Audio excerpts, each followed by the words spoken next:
قرآن مجید میں اللہ تعالیٰ نے خود فرمایا، اولاد کے لیے یہ تسبیح پڑھو۔ یہ تسبیح جس نے بھی پڑھی، اللہ نے دنوں میں اولاد کی خوشخبری دی۔ بسم اللہ الرحمن الرحیم۔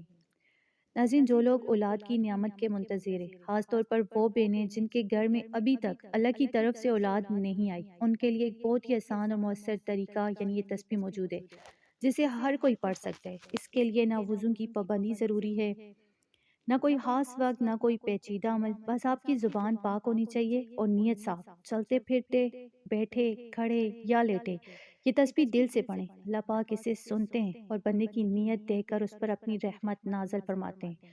یہ وہ آسان تسبیح ہے جو اللہ کے فضل سے آپ کی دعا کو قبولیت کے قریب لے آتی ہے، اور جس نے بھی اسے دل و جان سے پڑھا، اللہ نے اسے دنوں میں خوشخبری دی۔ تو ناظرین، بس دل سے پڑھیں، اپنی زبان پاک رکھیں، دل میں یہ نیت رکھیں کہ آپ اللہ کی رضا کے لیے دعا کریں اور اللہ کی طرف آپ ہاتھ بڑھائیں۔ اگر آپ واقعی چاہتے ہیں کہ اللہ آپ کو اولاد کی نعمت سے نوازے، راتوں رات خوشخبری دے اور آپ کے گھر کو روشنی اور سکون سے بھر دے، تو یہ تسبیح اپنی روزمرہ زندگی میں شامل کریں۔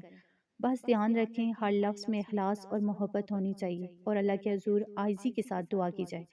یقیناً یہ عمل اللہ کی نظر میں بہت محبوب ہے اور اس کی برکت سے ہر دلی خواہش جو ہے پوری ہو سکتی ہے۔ تو ناظرین، وہ بہنیں جو سالوں سے اولاد کی نعمت کی منتظر ہیں، چاہے 4-5 سال ہو گئے ہوں یا اس سے بھی زیادہ عرصہ بیت چکا ہے، ان کے لیے اللہ تعالیٰ نے ایک نہایت ہی آسان، ببرکت اور مؤثر عمل رکھا ہے، جسے ہر کوئی بغیر کسی مشکل کے کر سکتا ہے۔ اس کے لیے نہ کوئی خاص وقت لازم ہے، نہ وضو کی پابندی، نہ کوئی پیچیدہ طریقہ، بس دل کی پاکیزگی، خالص نیت اور اللہ پر پورا یقین ہونا چاہیے۔ یہ عمل آپ چلتے پھرتے، بیٹھے لیٹے یا کسی بھی حالت میں کر سکتے ہیں، اور ہر لمحہ اس کو پڑھنے میں اللہ کی رحمت نازل ہوتی ہے۔ تو ناظرین، جو بھی بندہ دل و جان سے یہ عمل کرتے ہیں، اللہ تعالیٰ اس کی زندگی میں اپنی رحمتیں برساتے ہیں، اس کی پریشانیاں دور فرماتے ہیں، اس کے گھر میں خوشیوں کے دروازے کھولتے ہیں اور اس کے دل کو سکون عطا کرتے ہیں۔ یہی وہ عمل ہے جو صبر اور اخلاص کے ساتھ کرنے والے کے نصیب میں آسانیاں اور برکتیں لاتا ہے اور اللہ کی قربت کا ذریعہ بنتا ہے۔ تو ناظرین، اللہ تعالیٰ نے قرآن مجید میں بھی فرمایا ہے کہ جو بندہ یہ عمل کرے، یہ تسبیح پڑھے، اللہ اس کی دعا قبول فرماتے ہیں، اسے اولاد کی نعمت عطا فرماتے ہیں، اس کے نصیب میں برکتیں ڈال دیتے ہیں اور زندگی کو خوشیوں سے بھر دیتے ہیں۔ بس دل سے پڑھیں، ہر لفظ میں خلوص ہو اور اللہ کی رضا کے لیے اپنی نیت صاف رکھیں، کیونکہ یہی نیت اور اخلاص اللہ کے نزدیک سب سے زیادہ قبولیت کا سبب بنتے ہیں۔ یہ وہ آسان، بابرکت اور مؤثر عمل ہے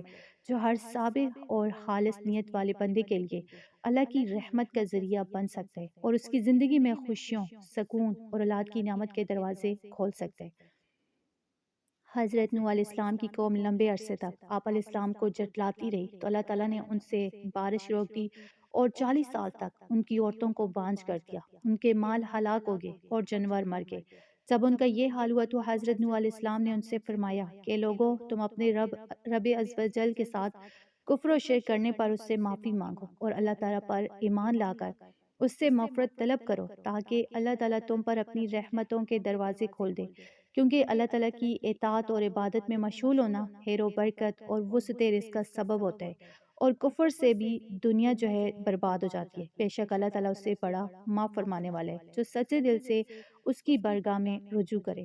اگر تم توبہ کر لو گے اور اللہ تعالیٰ کی وحدانیت کا اقرار کر کے صرف اسی کی عبادت کرو گے، تو وہ تم پر موسلادھار بارش بھیجے گا اور مال اور بیٹوں میں اضافے سے تمہاری مدد کرے گا، اور تمہارے لیے باغات بنا دے گا اور تمہارے لیے نہریں بنائے گا، تاکہ ان سے تم اپنے باغات اور کھیتوں کو سیراب کرو۔ تو اس سے ناظرین یہ معلوم ہوا کہ اللہ تعالیٰ کی بارگاہ میں استغفار کرنے اور اپنے گناہوں سے توبہ کرنے سے بے شمار دینی اور دنیاوی فوائد حاصل ہوتے ہیں۔ ان میں ایک فائدہ اولاد کا بھی ہے، یعنی جو بندہ استغفر اللہ پڑھتا ہے، استغفر اللہ کا ورد جو بندہ کرتا ہے، تو اللہ پاک اسے اولاد کی نعمت سے بھی نوازتا ہے۔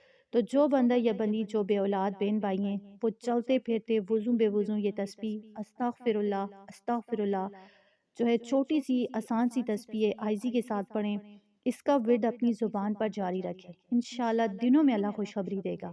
11 دن، 21 دن، 40 دن آپ نے اس تسبیح کو پڑھتے رہنا ہے، انشاءاللہ انہی دنوں میں اللہ آپ کو خوشخبری دے گا، اور صرف ایک نہیں بلکہ پے در پہ اولاد کی خوشخبری ملے گی، کیونکہ جو استغفار پڑھتے اللہ اس پر اولاد کی بارش کرتے، رزق کی بارش کرتے، اس کی اولاد میں وسعت کرتے۔ تو یہ وہ تسبیح ہے جو رزق میں بھی وسعت کرتی ہے، مال میں بھی، رزق میں بھی، اولاد میں بھی، یعنی ہر چیز میں جو اس کو پڑھتے ہیں اس میں برکت ہوتی ہے۔ تو آپ نے استغفر اللہ کو لازمی پڑھنا ہے، چھوٹا سا آسان سا عمل ہے جو آپ آسانی سے کر سکتے ہیں۔ اول احد درود شریف پڑھ کر اپنی حاجت مقصد ذہن میں رکھ لیں، بس اس تسبیح کو پڑھنا شروع کریں، ہاتھ میں تسبیح پکڑیں اور اس کو پڑھتے رہیں روزانہ 300 بار، 1000 بار، جتنا پڑھنا چاہیں۔ صبح و شام اپنی زبان پر اس تسبیح کا ورد جاری رکھیں، انشاءاللہ اللہ آپ کو ضرور اولاد دے گا۔ تو آپ اس عمل کو لازمی کریں، اسے شیئر کریں، ویڈیو کو لائک، چینل کو سبسکرائب کریں۔ جزاک اللہ۔